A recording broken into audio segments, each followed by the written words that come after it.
हाय दोस्तों, कैसे हैं आप सभी। मैं डॉक्टर अनव्यास फिर से अपने यूट्यूब चैनल पर आप सभी का स्वागत कर रहा हूं और आशा कर रहा हूं सभी ठीक है, मस्त हैं, एंजॉय कर रहे हैं, मुस्कुरा रहे हैं, क्योंकि 10th क्वेश्चन तक अपन आ गए हैं।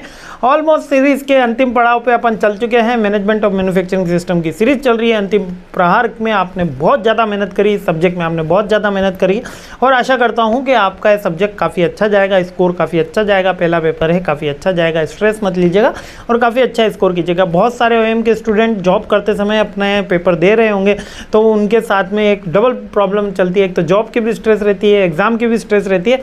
लेकिन मेरा मानना है कि आपने अभी तक अगर ये 10वें क्वेश्चन तक हैं तो यकीन मानिए आपका एफर्ट बिल्कुल सही डायरेक्शन में चल रहा है। आपका पेपर अच्छा जाएगा। थोड़ा सा और अपने आप को पुश करिए, थोड़ा सा और एफर्ट करिए, स्ट्रेस मत लीजिए, अच्छा जाएगा पेपर।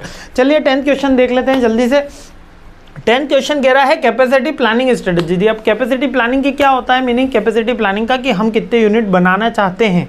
हम कितने यूनिट बनाना चाहते हैं मतलब हम उसको इंस्टॉलेशन कितना करना चाहते हैं, हम क्या करना चाहते हैं। तो कैपेसिटी प्लानिंग एक क्रूशल प्रोसेस होती है जिसके अंदर हम ये एस्टिमेट करते हैं कि हम 4000 यूनिट बनाएंगे, हम 5000 यूनिट बनाएंगे और उसके अकॉर्डिंग मैन मटेरियल मशीन अपने डिपार्टमेंट में लाएंगे, उसके अकॉर्डिंग लाएंगे कि पहले तो हम विजन करेंगे कि हम कितने यूनिट बनाना चाहते हैं। तो इंश्योर करती है लेबर, इक्विपमेंट और स्पेस, जिसमें कुछ स्ट्रेटजीज होती है like lead strategy, lag strategy. अब लीड स्ट्रेटजी क्या होती है कि मान लीजिए मेरे को 100 यूनिट की रिक्वायरमेंट है। कितने यूनिट की रिक्वायरमेंट है मतलब डिमांड कितने यूनिट की है, 100 यूनिट की। तो हम बना रहे हैं यहाँ पर 130 यूनिट, 30% एक्स्ट्रा बना रहे हैं, तो इसको बोलते हैं लीड। अब ये क्यों बना रहे हैं कि कभी भी फ्यूचर में हम ये मानते हैं कि अगर डिमांड बढ़ जाती है तब उस समय हमारी ओवरऑल प्रोडक्शन कैपेसिटी ये सस्टेन कर पाए और हम ये डिमांड को मैच कर लें, इसलिए बोलते हैं इसको लीड मैन्युफैक्चरिंग। ठीक है, अब ये लीड मैन्युफैक्चरिंग का कंसेप्ट मैंने समझा दिया। इससे क्या होता है, एक तो इससे क्या होता है आप जो भविष्य में डिमांड का राइज होता है उसको हेल्प कर सकते हो, एक ग्रोथ देते हैं और ज़्यादा मैन्युफैक्चरिंग करने के कारण कॉस्ट कम आती है। डिसएडवांटेज क्या होता है, डिमांड फ्लक्चुएटर रहती है, बजटेड कॉस्ट ज़्यादा आती है और एडिशनल रिसोर्सेज हमको यूज़ करने पड़ते हैं और कैपेसिटी का एक्सेस यूज़ होता है। इसी की तरह सेकेंड स्ट्रेटेजी आती है लैग स्ट्रेटेजी। अभी अपन ने लीड में क्या देखा था, 100 का 130 बनाया था। अब ये लैग कह रहा है कि 100 का आप बनाइए मात्र 70, यानी 70% ही आपको आपकी कैपेसिटी का यूज़ करना है। जब आपकी एक्चुअल डिमांड आ जाएगी, क्या आ जाएगी, जब आपकी एक्चुअल डिमांड अराइज हो जाएगी तब आप 100 यूनिट बनाइएगा। इसको बोलते हैं लैग स्ट्रेटजी। लैग स्ट्रेटजी ये बोलती है कि जितनी आपकी कैपेसिटी है उससे कम बनाइए या जितनी मार्केट में डिमांड है उससे कम बनाइए। जब एक्चुअल डिमांड आ जाएगी, जब आपकी डिमांड फोरकास्टिंग की जगह एक्चुअल डिमांड अराइव हो जाएगी तब आप बनाएंगे।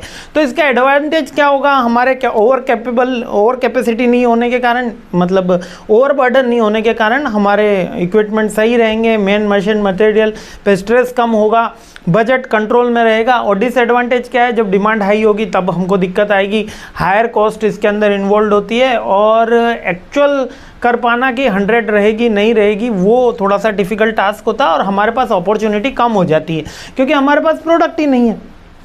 यहाँ पे बात समझ में आ गया। और नेक्स्ट होता है मैच स्ट्रेटजी।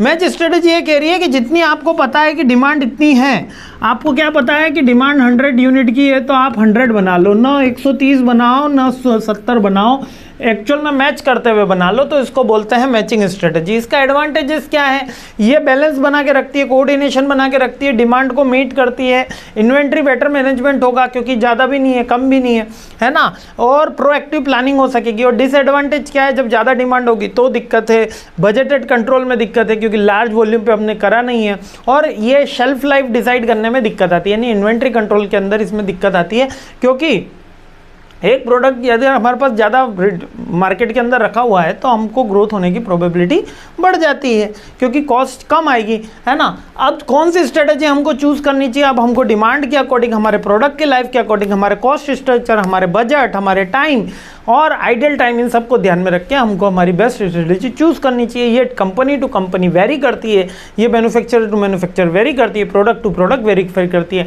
लाइक दूध के बिजनेस में आप लीड स्ट्रेटजी नहीं कर सकते कि ज़्यादा दूध का प्रोडक्शन कर देंगे, है ना। आपको क्या होगा, उस समय मैचिंग कंसेप्ट चलना होगा। दिवाली आएगी ज़्यादा होगा, जब दिवाली नहीं होगी तो कम हो जाएगा प्रोडक्शन, ईद नहीं होगी तो कम हो जाएगा प्रोडक्शन। कम मतलब उस समय प्रोड्यूस नहीं कर रहे होंगे, उस समय बाय नहीं कर रहे होंगे, मिल के जो प्रोडक्ट्स हैं वो मार्केट में मिठाइयाँ नहीं आ रही होंगी, है ना। मैच स्ट्रेटजी बेसिकली चलती है।